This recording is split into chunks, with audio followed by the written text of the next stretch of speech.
What's going on, guys, and welcome back to another video. We are starting to get all the information we wanted all this time about Phase 2 of Season of Discovery. Wowhead has started data mining all the new runes for each and every class. And in this video, we're going to be taking a look at the Hunter.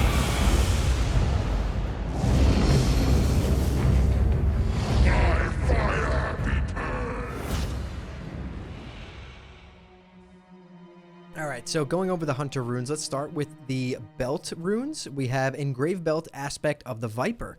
The Hunter takes on the aspect of the Viper, causing your ranged and melee auto attacks to regenerate mana, but reducing your total damage done by 10%. In addition, you gain 10% of maximum mana every 3 seconds. Mana gained is based on the speed of your weapon. Only one aspect can be active at a time. So Aspect of the Viper is going to be really nice for Hunter mana management. But the thing is, remember, you can only have one aspect going at a time, right? So this would mean you can't use like Aspect of the Hawk. Now, Aspect of the Lion, you can use with Aspect of the Viper because it was changed to like an aura. It's not necessarily an aspect. But yeah, let's read these other ones and see if Aspect of the Viper will really be used that much. So we have Engraved Belt Expose Weakness. Your melee and ranged criticals increase your attack power by 40% of your current agility for 7 seconds. So that's going to be a nice one for DPS. That's a straight up DPS rune. And then we have Melee Specialist. We saw this one in the preview that they launched last night. Raptor Strike cooldown reduced to 3 seconds and is now instant. Mongoose Bite cooldown removed, and Raptor Strike has a 30% chance on each attack not to trigger its cooldown. So another melee hunter rune here, obviously melee specialist, so that's going to make it feel really nice using Raptor Strike. And then the Mongoose Bite cooldown being removed is also really nice. And then Raptor Strike has a 30% chance on each attack to not trigger its cooldown, meaning like you may get lucky and be able to spam it like 3 times in a row, which could really feel pretty nice. And then we have a 4th belt rune here for hunters, Engraved Belt Steady Shot.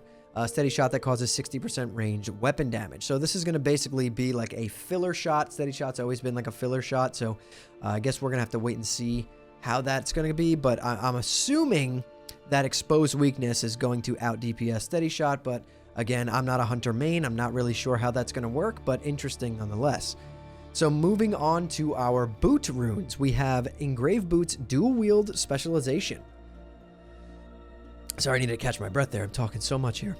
It increases the damage done by your offhand weapon by 50%, causes your Raptor Strike to strike with both weapons when you are dual wielding, and Raptor Strike deals 30% increased damage when you are wielding 2 weapons of the same type, meaning like 2 axes, 2 swords, 2 daggers. So that's really interesting. So you combine dual wield specialization with melee specialist, and you're starting to look at a pretty good melee hunter now. So that's really cool. I like to see that. And then moving down, we have Engraved Boots Invigoration. When your pet scores a critical hit with a special ability, you instantly regenerate 5% of your maximum mana. That's okay. And then clearly this is going to be the winner here, Engraved Boots Trap Launcher. Your traps can now be placed at any location within 40 yards and can be placed while you are in combat. Additionally, your fire-based and frost-based traps now have separate shared cooldowns. So you can use fire and frost traps together, and you can shoot them up to 40 yards away. You basically can place them wherever you want, and they can be used in combat. So I'm assuming this is going to be our go-to for ranged DPS hunters. Obviously, if you're going melee, you're going to want to take that dual wield specialization rune, but for our ranged DPS hunters, I can't really see a situation where we're going to want to use Invigoration, because Trap Launcher is just way too good. So let's move on down to our Bracer runes. We have Engraved Bracers Focus Fire. Consume all applications of Frenzy from your pet, increasing your ranged attack speed by 3% and granting 4 focus to your pet for each application of Frenzy that was consumed.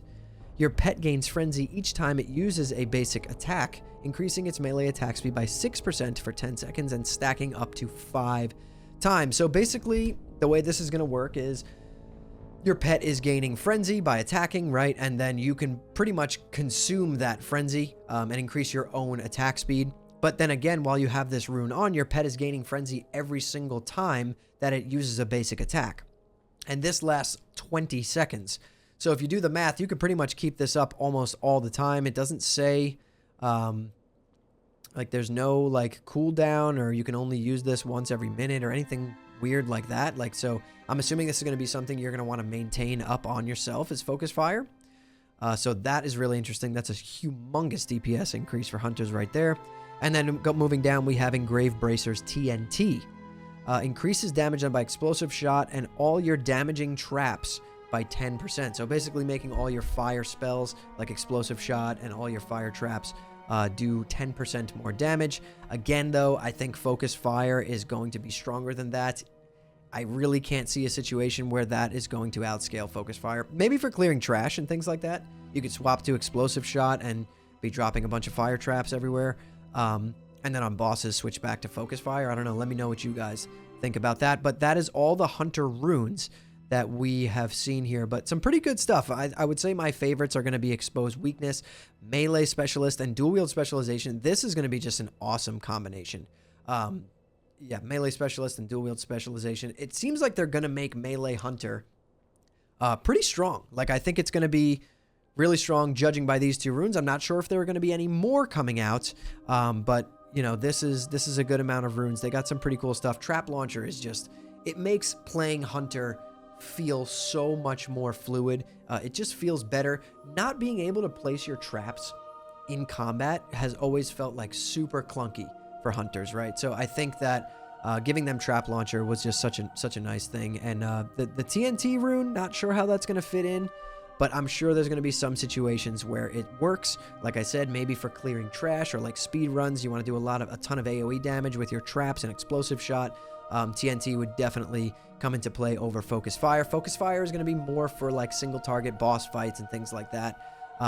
So I guess we're going to have to wait and see. But yeah, I think that they got some good love here with the Phase 2 runes. I want to know what you guys think, so drop some comments down below. Let's get into some conversations. All right, guys, so lots of good stuff there. If you guys enjoyed this video, hit that like button. It really does help me out a lot. I'm going to be putting out a video for every single class for Phase 2, going over their new runes and any changes that these classes are getting. So if that sounds like something you're interested in, hit that subscribe button, turn on post notifications so you don't miss the next time I post a video. And if you want to hang out with me live, I do stream on Twitch at twitch.tv/hammerdance. I'll drop a link to that in the description below this video. And if you want to join an awesome community Discord full of like-minded people who all enjoy geeking out over Classic WoW and Season of Discovery, we will welcome you with open arms. I'll drop a link to the Discord in the description as well. But anyways, guys, thank you all so much for watching and listening in. I'll see you all in the next one.